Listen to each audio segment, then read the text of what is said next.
Avi che raramente si affaccia a finestrella e una bella vecchiarella che saluta a tutti quanti, con sorriso in coppia e labbra pare che non sono passati gli anni.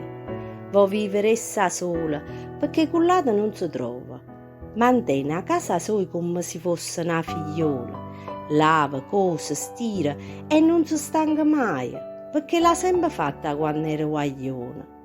È dolce come lo zucchero e tiene belli modi, è fresca e profumata e a casa adora rose. E a quando marito l'è fernuto, vive per i figli e pure per i nipoti. L'età non l'ha cagnata, ha sempre ragionato. Eppure se il tempo passa e sta tutta scassata, non nota mai a vedere, pure si fa nottata. Intanto il tempo passa, però non se ne addona, perché ringrazia Dio che tiene figli suoi.